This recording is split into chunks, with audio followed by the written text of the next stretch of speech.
안녕하세요. 저는 30살 이혼녀입니다. 여러분들은 혹시 가방끈 길이에 대해 어떻게 생각하시나요?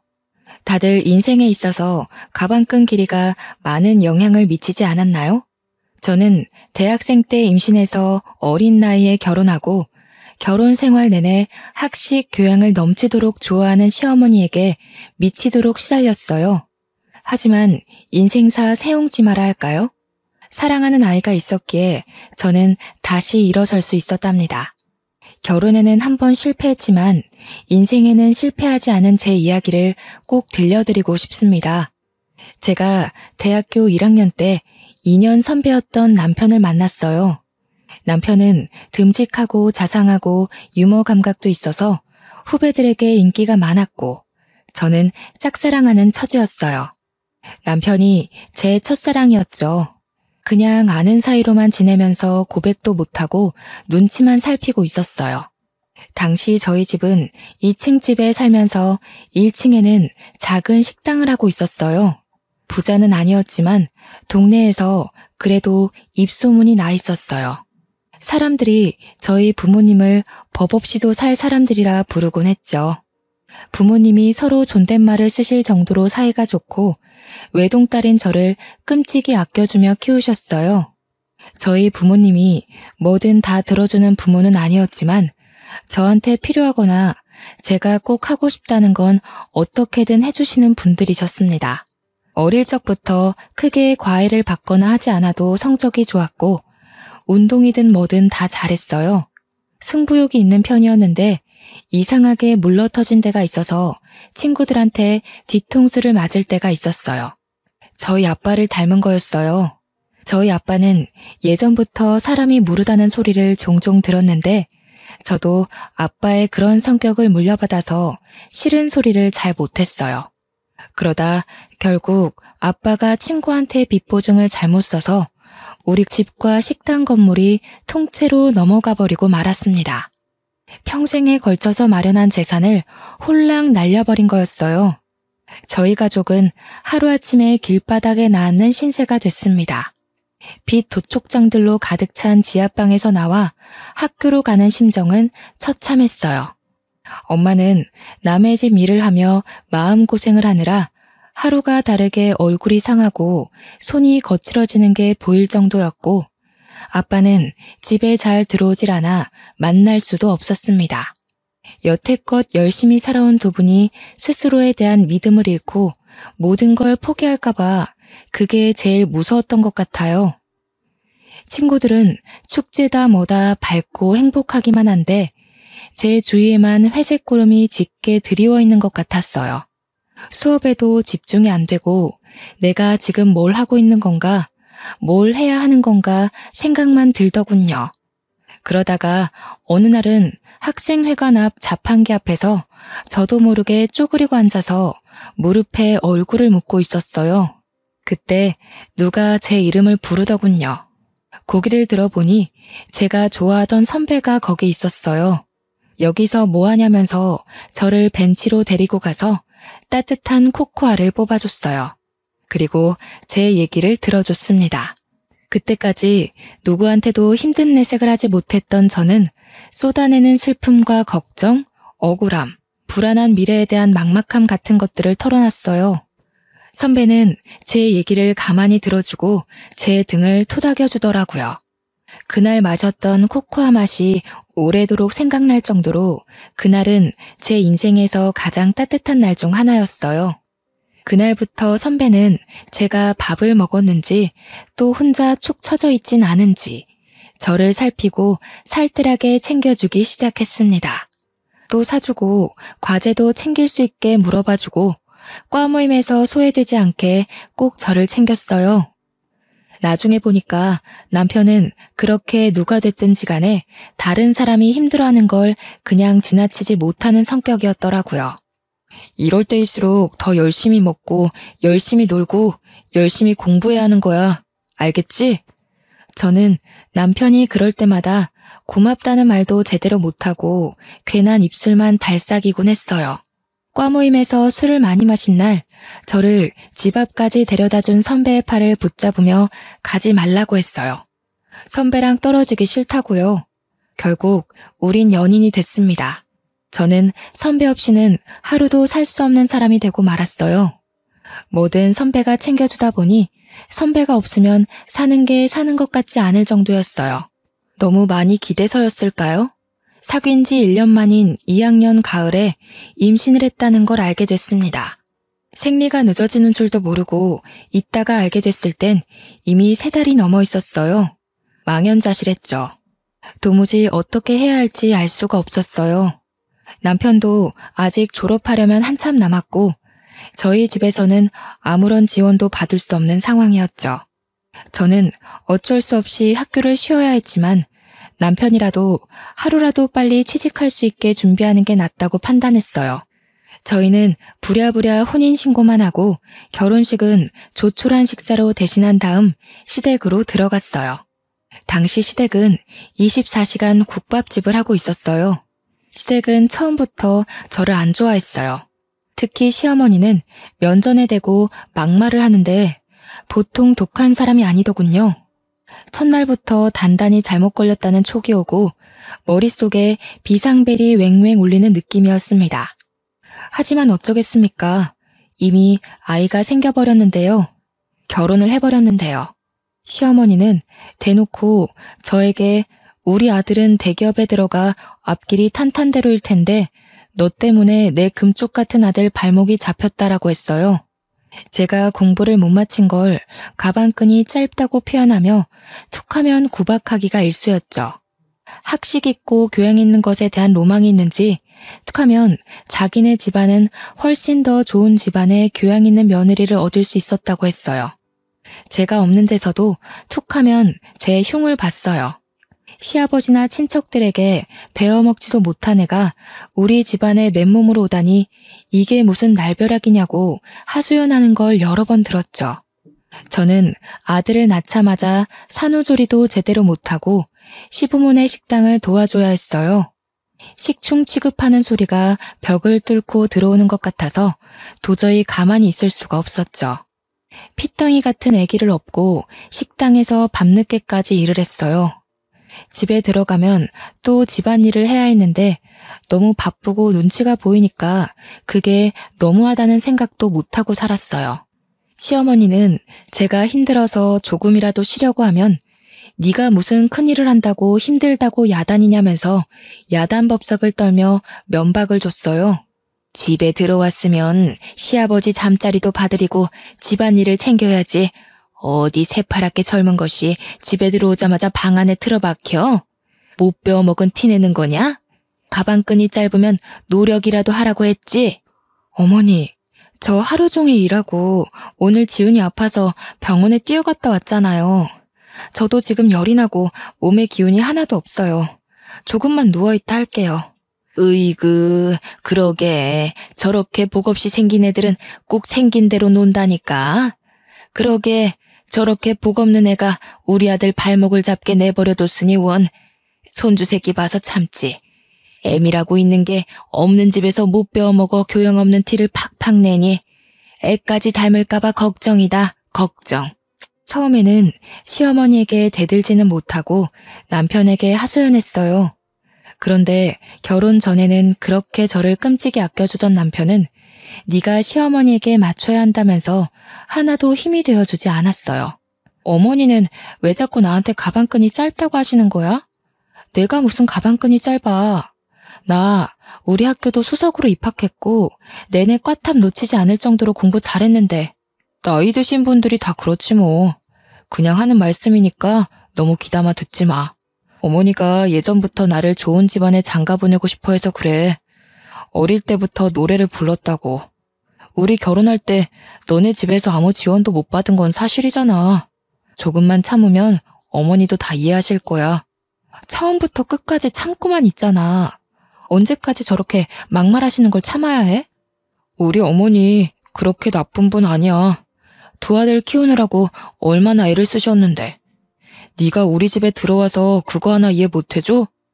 가진 거 없이 결혼한 우리 탓이라고 생각해야지 뭐. 애를 나 혼자 만든 건 아니고 내가 학교도 못 마치고 결혼한 게 내 탓만은 아니잖아. 아기 가지고 결혼한 게 무슨 죽을 죄 지은 것도 아닌데 어머니는 무슨 나를 죄인 취급하시려는 것 같아. 아, 그러니까 조금만 참아 보라니까. 예전에는 그렇게 따지는 성격 아니었잖아. 어른들 하시는 말에 왜 그렇게 말이 많아? 나 취직 준비하느라 스트레스 많이 받는 거 몰라? 취직 준비한다고 늦게 들어와서 식당 일도 안 도와주고 애도 하나도 안 보잖아.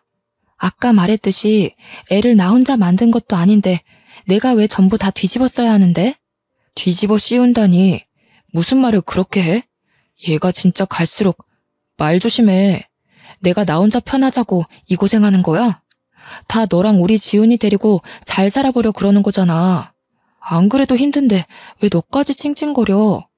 취업 준비 때문에 힘들어 죽겠는데 여기서 뭘 어떻게 하라는 거야? 그래도 그때까지는 남편을 사랑했기 때문에 어떻게든 이해해보려고 했어요. 자기 어머니를 끔찍이 생각하는 효자라서 고생하는 어머니 심기를 거스르지 않으려 한다고 알아서 남편을 헤아려주고 노력했죠. 생각해보면 정말 바보 같은 짓이었어요. 나중에 알고 보니까 제 힘든 건 귓등으로 듣던 남편은 취업 스터디 모임에서 여기저기 온갖 오지랖을 부리고 있었더라고요. 힘든 애들 고민 상담해준답시고 돌아다니고 발벗고 뛰어다니며 해결사 노릇을 하고 있었죠. 저는 과 친구들과 연락이 다 끊겨서 몰랐다가 나중에야 그 사실을 알게 됐어요. 그래도 밖에서 이 사람 저 사람 비 맞춰주고 다닌 보람이 있었는지 남편은 진짜로 대기업에 취직을 했어요. 제 동기들이 취직 준비를 하고 좋은 데 취직하는 동안 저는 뒤처지는 느낌을 받곤 했어요. 동기들이 좋은 데 놀러가서 찍은 사진을 SNS에 올린 걸 보면 어쩐지 마음 한구석이 휑해지는 느낌을 받곤 했죠. 점점 사회인으로서 제자리를 찾아가는 동기들에 비해 제 모습이 초라해서 동기들이 연락해도 잘 받지 못했어요. 그래도 아이 키우는 재미가 있었고 예쁜 아이가 있다는 것에 만족하려 했어요. 아이가 말을 하고 걷고 하루가 다르게 자라는 걸 보면 또 하루를 살아낼 힘이 생기곤 했습니다.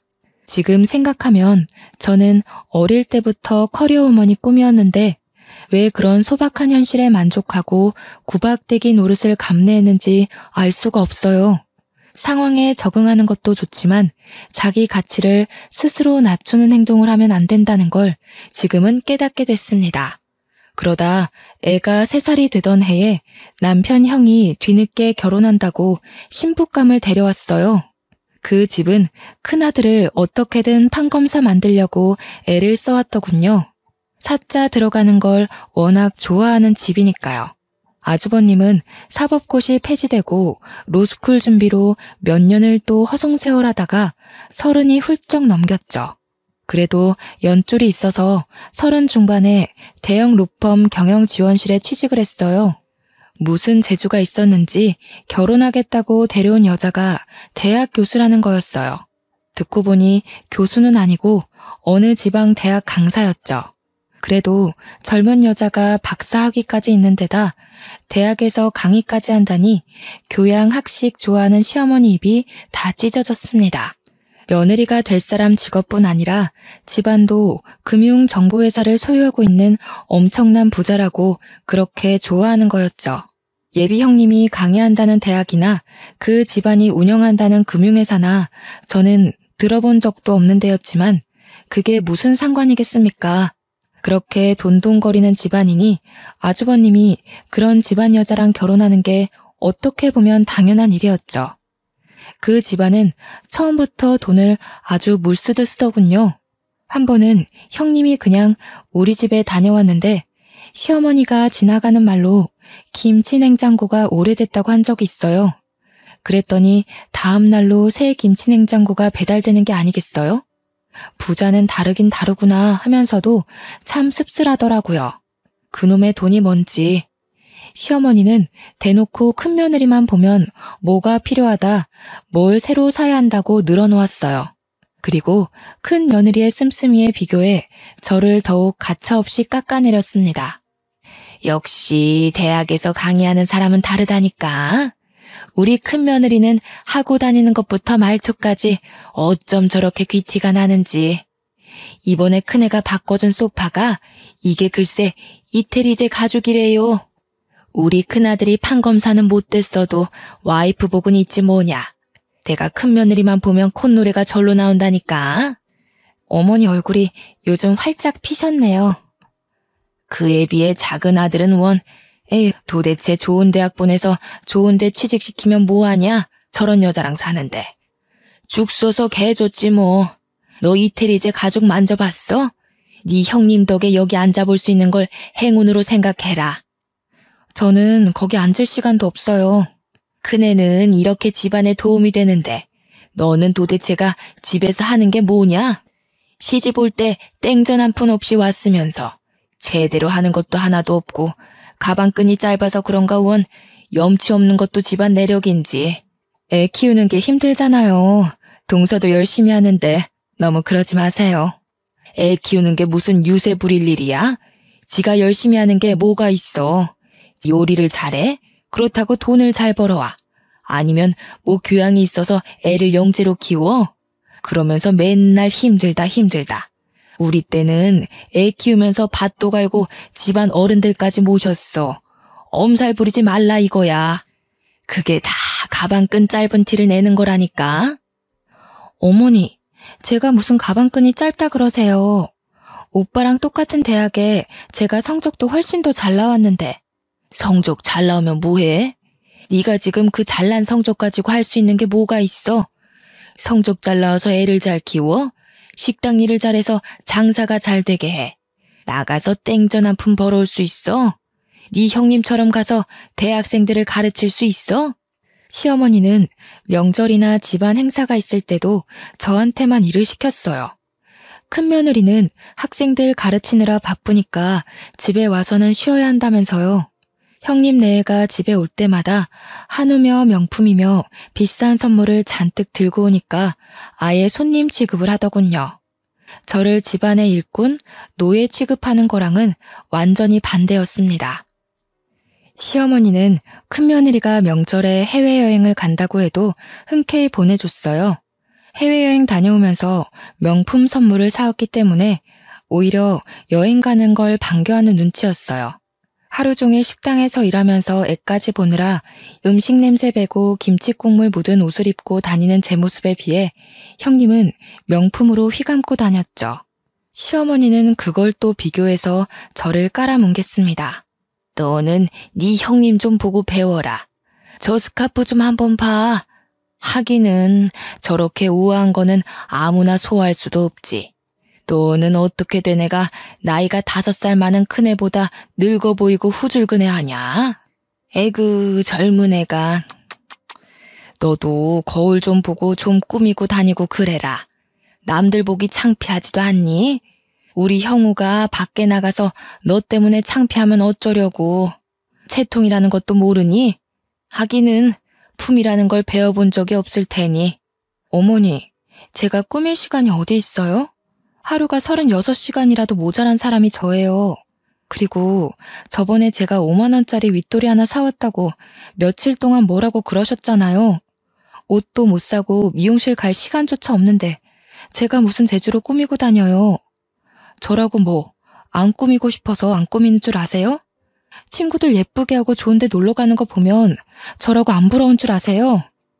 저 말하는 꼬락서니 하고는 어디다 대고 버르장머리 없이 말대답이야?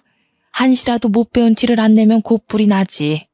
그럴 때마다 분통이 터져서 견딜 수가 없었고 마음 같아선 다 뒤집어 엎고 싶었지만 어린 아들에게 안 좋은 영향이 갈 것 같아 매번 끝까지 가지는 못했어요. 결혼할 때 아무것도 못 들고 온 내 죄다 하고 생각하려고 했죠. 지금 생각하면 제가 참 순진하고 바보 같았죠. 그저 좋게 생각하려고 애를 쓰니 상황이 점점 더 악화되는 거였어요. 이미 도를 넘어섰던 시어머니의 막말은 더 심해져서 아이한테까지 미쳤어요. 전부터도 툭하면 애가 지엄마 닮아서 못났다는 말을 하더니 애가 4살이 되면서부터는 대놓고 애한테 핀잔을 주더군요. 그리고 저한테는 저희 부모까지 들먹이기 시작했죠. 집안 꼴이 이게 뭐냐? 내가 식당 일 끝나면 집안일도 살펴야 한다고 했지. 애 장난감에 빨랫감에 설거지는 하나도 안 돼 있고. 도대체 너는 제대로 하는 게 뭐야? 너희 엄마가 집안 살림 하는 법도 안 가르치던? 하기는 쥐뿔도 없는 집안이 가르치면 뭘 가르치겠어? 빌어먹는 법이나 안 가르쳤으면 다행이지. 빌어먹다니요? 무슨 말씀을 그렇게 하세요? 아무리 그러셔도. 아니다. 빌어먹는 법을 가르쳐서 애가 이렇게 됐는지도 모르지. 지혜미 애비한테 배운 게 있어야 뭐 하나라도 똑바로 하지. 없는 집 애가 가방끈까지 짧으니 설상가상이지 뭐야.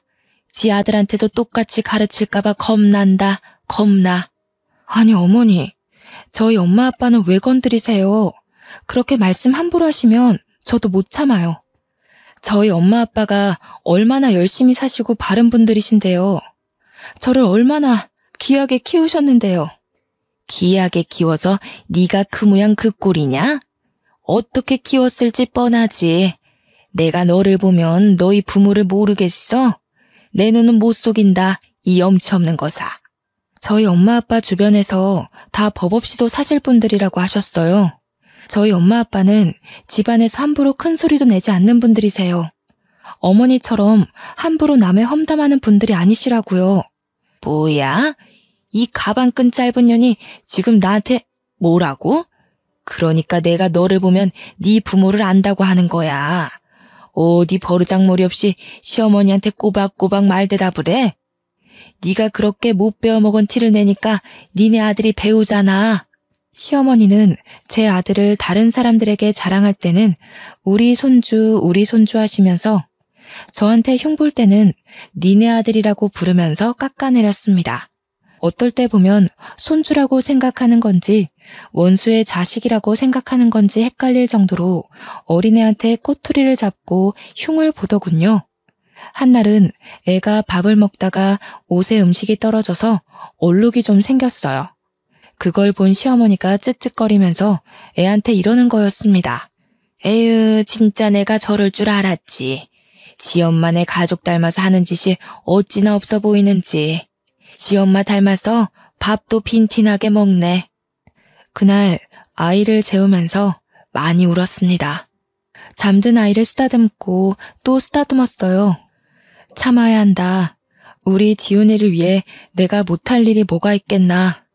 하지만 지금도 애가 자라면서 점점 눈치를 보는 게 눈에 보이는데 저런 할머니 곁에 있다가는 애를 망칠지도 모르겠다는 생각이 들더군요. 저는 그날부터 시어머니가 막말을 할 때마다 휴대폰 녹음기를 켜는 습관이 생겼습니다. 아이를 보호하기 위해 뭐라도 해야겠다는 생각에 지푸라기라도 잡는 심정으로 한 일이었죠. 그러다 저희 엄마가 식당 근처에 볼 일이 있어서 왔다면서 들르신 적이 있었어요. 엄마는 잠깐 얼굴만 보고 간다면서 극구 사양하시는데 저는 오랜만에 만난 엄마에게 꼭 밥 한 끼를 대접해드리고 싶었어요. 그동안 고생하시는 거 알면서 바쁘다는 이유로 제대로 찾아뵙지도 못하고 어려운 형편에 도움이 되어드리지 못했으니 항상 마음 한구석이 아렸거든요. 추운 겨울날이었습니다. 엄마는 호박 시루떡을 보자기에 잘 싸서 가지고 왔어요. 제가 어릴 때부터 좋아하던 음식이었죠. 그런데 떡을 받아든 시어머니의 눈치가 영 떨떠름했습니다. 무슨 잡상인이나 불청객이라도 온 것처럼 저희 엄마를 위아래로 훑어보는 게 아니겠어요? 시어머니의 태도에 기분이 상했지만 엄마 앞에서 분위기를 망치고 싶지 않았던 저는 애써 즐거운 척하며 엄마를 식당 구석으로 데려갔습니다. 추운데 왜 자꾸 그냥 간다고 그러세요? 여기 앉아서 몸 좀 녹이고 조금만 계세요. 여기 설렁탕 맛있어요. 제가 금방 가져다 드릴게요. 혜인이 너는 밥 먹었니? 그렇게... 아니다. 바쁜데 왜 엄마까지 챙기느라 고생할까봐 그러지. 나는 그냥 너랑 지훈이 얼굴만 보고 가면 되는데. 엄마 드릴 국밥을 준비하는데 시어머니가 한마디 하더군요. 에휴, 사돈댁에 오면서 이런 걸 선물이라고 가져오는 수준하고는 참나 어이가 없다 어이가 없어. 큰애처럼 명품까지는 바라지도 않아. 교양이라고는 눈을 씻고 찾아봐도 찾아볼 수가 없구먼. 가방끈 짧은 애를 남의 집 귀한 아들한테 맨몸으로 보내놓고 미안하지도 않나? 그런데 조금 있다가 단체 손님이 들어왔어요. 식당이 와글와글 꽉 찼는데 엄마 혼자 밥을 먹고 있는 게 영 신경이 쓰여서 저는 바쁜 와중에 흘끔흘끔 엄마를 보고 있었어요. 그때 시어머니가 엄마가 앉아있는 자리 바로 옆 테이블 위에 행주를 철푸덕 소리가 나게 던지더군요. 탁탁 소리가 나게 수저통도 닦고 의자도 정리하며 밥 먹는 엄마가 눈치를 보게 했습니다. 손님들이 더 올 텐데 자리가 없어서 어떡하냐면서 말이죠. 그러더니 카운터 쪽으로 오면서 이러는 거였습니다. 아휴, 못 배운 집안이라 그런가 밥 먹는 것도 눈치코치 없이 먹네. 피꺼소시란 말 아시죠? 아무 말도 못하고 시어머니 하는 양을 겪는 줄로 보던 저는 말 그대로 피가 거꾸로 솟는 걸 느꼈습니다.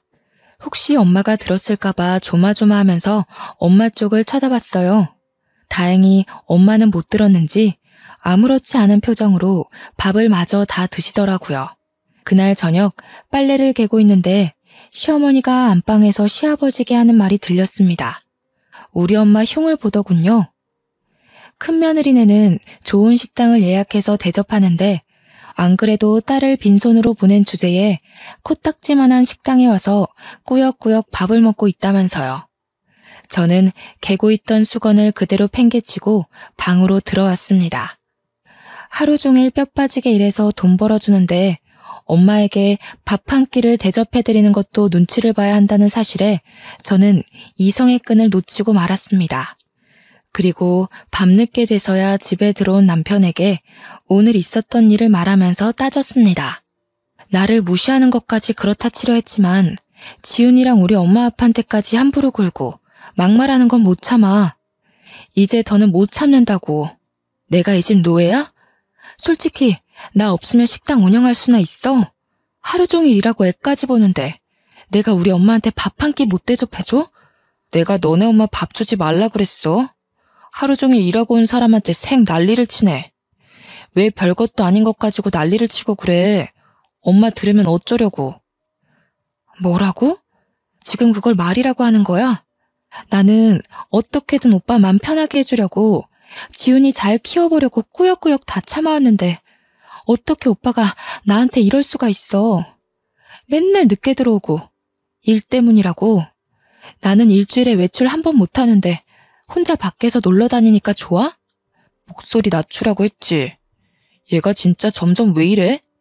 너 예전엔 안 이랬잖아. 왜 이렇게 변했니? 진짜 무섭다 무서워. 아니, 아직 안 변했어. 진짜 무서운 게 뭔지 보여줘? 그때 밖에서 듣고 있던 시어머니가 들어와서 제 뺨을 때리더군요.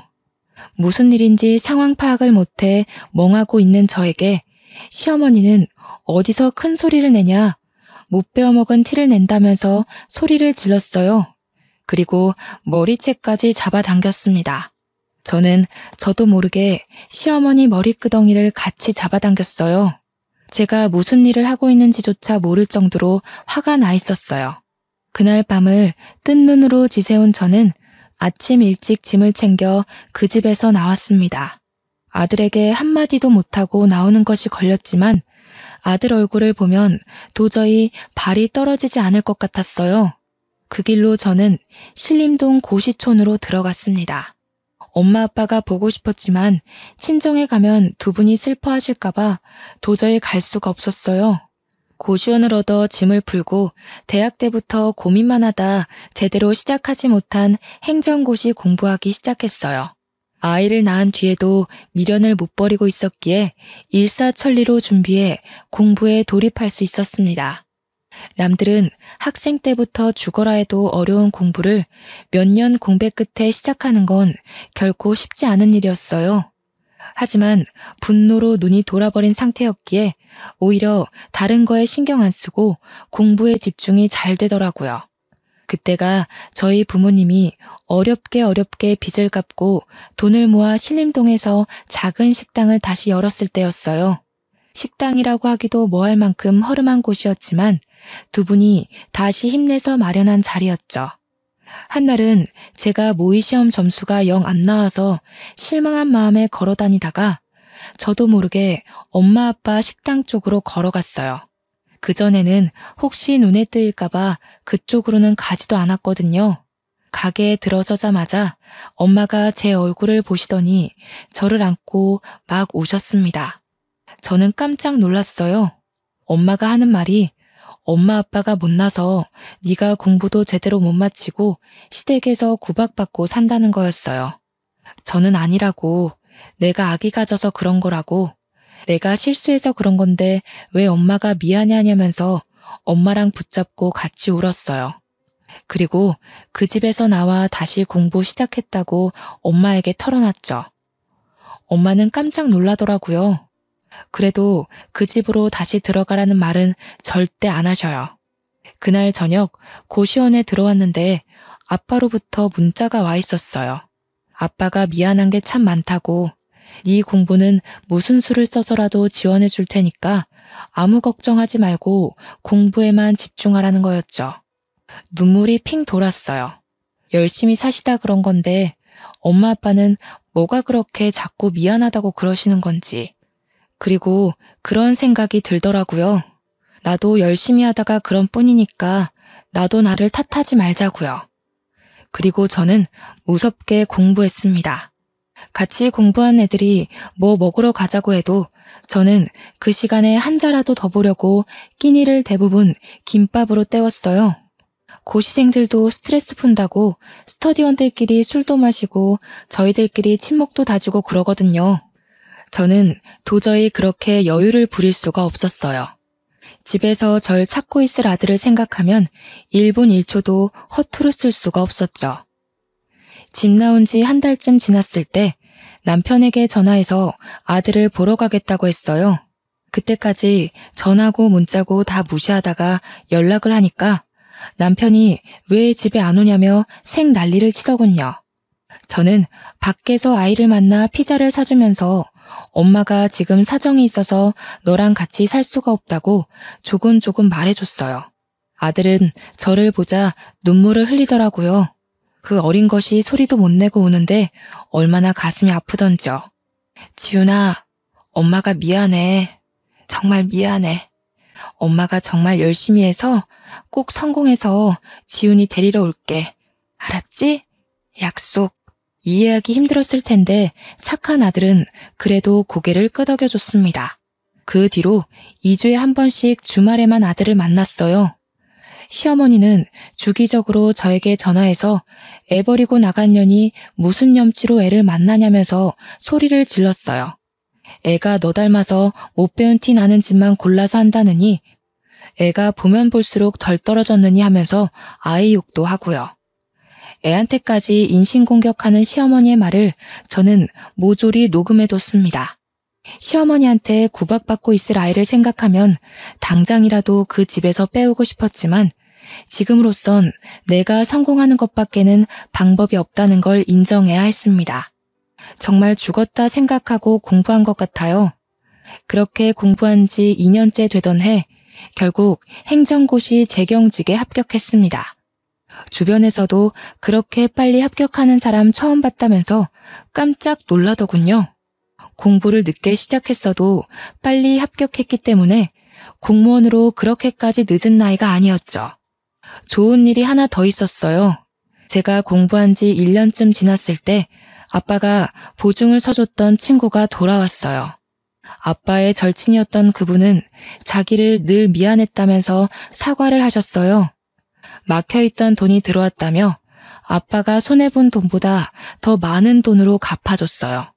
엄마 아빠는 그 허름한 건물에서 나와 훨씬 크고 좋은 건물에 돈가스 뷔페를 크게 열었습니다. 망하기 전보다도 훨씬 더 좋은 자리였고 장사도 잘 됐어요. 1년 만에 매출이 크게 올라서 제가 아들과 살기 위해 알아본 집 전세금도 엄마 아빠가 대주셨죠.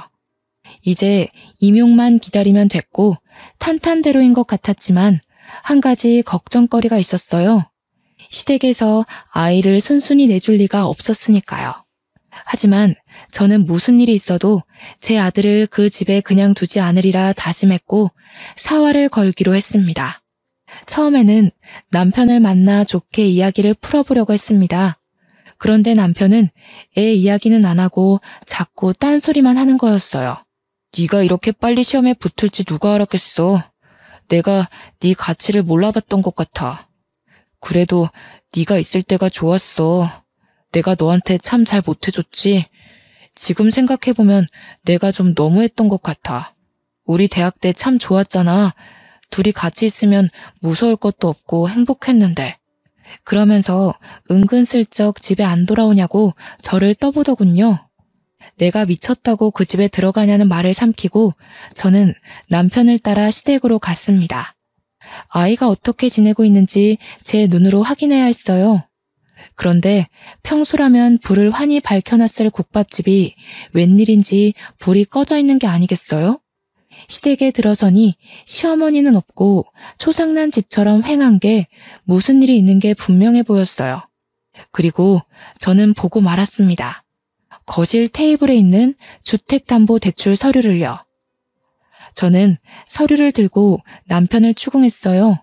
이게 대체 어떻게 된 일이냐고 물었더니 남편은 순순히 털어놨습니다. 형수네 집안에서 진짜 좋은 투자처를 알고 있다면서 돈을 몇 배로 불려줄 테니 믿고 투자하라고 대출 받으라고 종용했다는 거였어요. 아무리 그래도 그렇지 어떻게 집이랑 가게를 다 담보 잡힐 수가. 우리 집 망하는 거 보고도 그래? 집이 다 넘어가면 우리 지훈이는 어떻게 될지 생각 안 해? 이렇게 될 줄 알았나. 형수네 아버님이랑 형님이 지금 무조건 기회를 잡아야 한다고 막 밀어붙이는데 어떻게 해. 우리 엄마가 그 집 사람들 하는 말이라면 껌뻑 죽는 거 알잖아.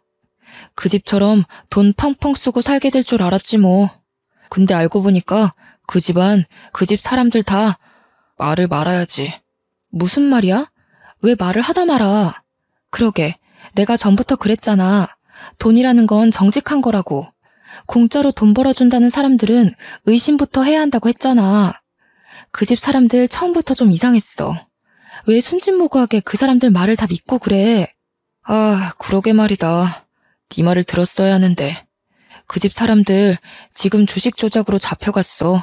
형수님 아버지랑 다. 뭐라고? 내가 하는 말은 귓등으로 듣더니 꼴 좋다.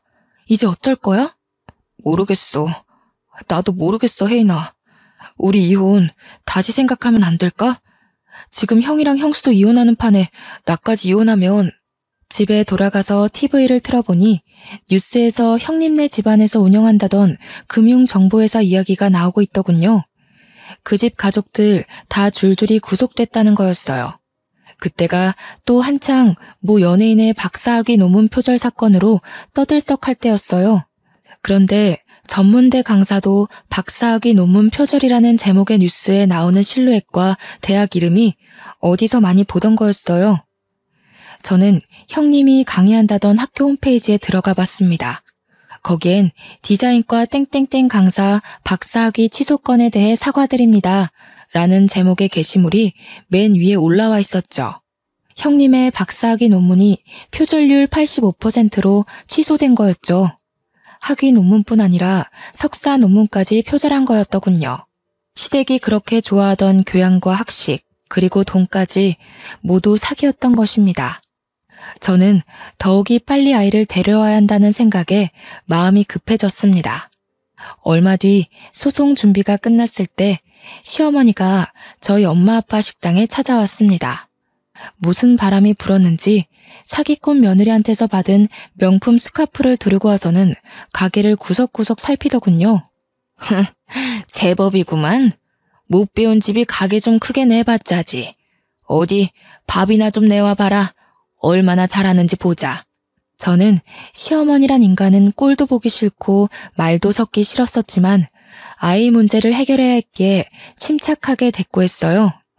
여기는 밥을 갖다 드리는 데가 아니라 직접 떠서 드시는 데예요. 조금 있다 올 테니 식사하고 계세요.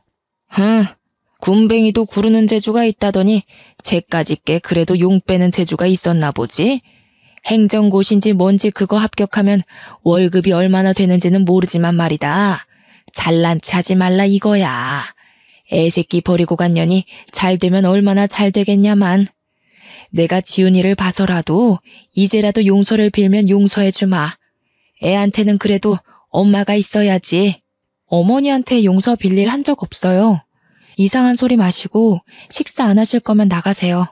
저 말하는 꼬락서니 하고는. 네가 그러니까 본데 없는 년이라는 거야.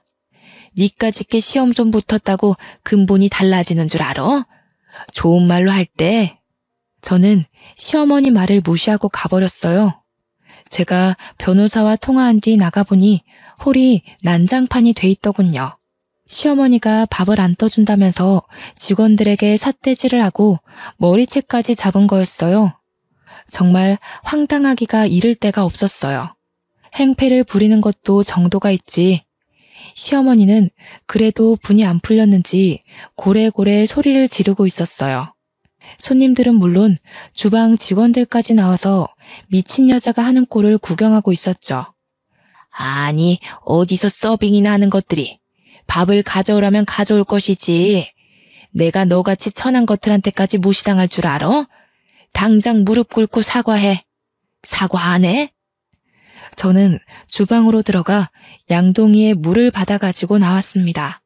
그때까지도 소리를 지르고 있는 시어머니에게 다가가 물을 냅다 뿌려버렸어요. 시어머니는 물에 빠진 생쥐꼴이 되어서도 악을 바락바락 쓰는데 진짜 악귀가 따로 없더군요. 가방끈 짧은 년이 내 아들한테 들러붙을 때부터 알아봤어야 했어. 우리 집안 말아먹은 것까지 모자라서 나를 무시해? 어휴 분해. 내가 오늘 이 집안 아작내버리지 그냥 갈 줄 알아? 교양 그렇게 좋아하시더니 사기꾼 집안한테 당하고도 아직도 정신 못 차리셨어요? 어디서 뺨 맞고 여기 와서 화풀이세요. 사과는 어머니가 저희 직원들한테 하셔야죠. 진짜 교양 없이 왜 이러세요? 그리고 제가 여태 알면서도 가만히 있었는데 가방끈 짧은 건 어머니 아니에요? 중학교 때 퇴학당해서 초졸이시라면서요. 학벌 콤플렉스 때문에 교양 하시는 걸 알겠는데 사기꾼은 조심하셔야죠. 뭐야? 인연이. 시어머니가 저한테 달려들어 머리채를 잡으려 할 때 저희 아빠가 중간에 끼어 시어머니를 밀쳐버렸어요. 이 여자가 진짜 미쳤나. 남의 집 귀한 딸한테 감히 뭐가 어쩌고 어째? 어디서 무식하게 남의 집 영업장에서 소리를 지르고 남의 귀한 식구들한테 행패를 부려. 우리는 직원들도 다 우리 식구들이야. 이러고도 무사할 줄 알아? 당장 꺼져. 꺼지지 못해? 영업방해로 손해본 거 다 청구할 줄 알아. 그리고는 경찰이 와서 시어머니를 끌어냈습니다. 저는 더 이상 시댁 식구들과 말로 해결하려 해서는 안 된다는 걸 깨달았어요. 바로 이혼 소송에 돌입했습니다. 얼마 뒤 대학 때 가장 친했던 과 동기에게 연락이 왔어요.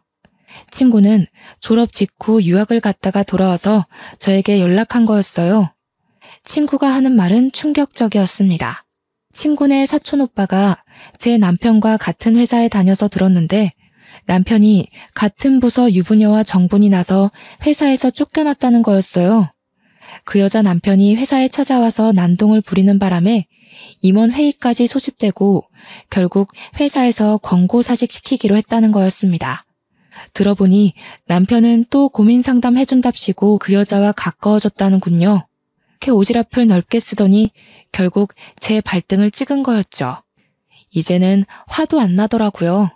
솔직히 속이 시원했습니다. 시어머니가 저를 그렇게 괴롭히고 하대해도 강 건너 불구경이더니 꼴 좋다는 생각만 들고요. 그 뒤로 어떻게 됐냐고요? 시간이 걸리기는 했지만 소송을 통해 양육권을 가져왔습니다. 남편이 직업이 없는 데다 시어머니가 애를 정서적으로 학대한 정황이 명확했기 때문에 어렵지 않게 양육권을 가져올 수 있었어요. 그 인간이 빈털털이라 양육비는 얼마 못 받았지만 제가 그 집 식당에서 하루 종일 일하며 재산 증식에 도움 준 것이 인정돼 위자료도 1억 가까이 받게 됐어요. 시댁이 돈을 잃은 건 제 탓이 아니니까요. 시댁 식구들은 남편은 물론 시아버지까지 저에게 전화해서 회유도 하고 화도 내며 돌아오라고 매달렸습니다. 제가 미쳤습니까? 콧방귀도 끼지 않았죠. 고생 끝에 낙이 온다는 게 이런 걸까요? 이제는 아들과 함께 알콩달콩 행복할 일만 남은 것 같습니다. 사랑이라 생각했던 게 저를 배신했고 결혼 생활은 저를 밑바닥으로 끌어내렸지만 저는 힘든 시간들을 통해 깨달음이라는 훨씬 더 큰 선물을 받았거든요. 지금까지 제 이야기를 들어주셔서 감사합니다. 마지막으로 여러분도 인생에 시련이 온다면 거기가 끝이라 생각하지 마시고 한 번 더 도전하셨으면 좋겠다는 말을 꼭 하고 싶어요. 시련이지 실패가 아니라는 말도 있잖아요. 추운 날씨에 감기 조심하시고 우리 인생 파이팅입니다.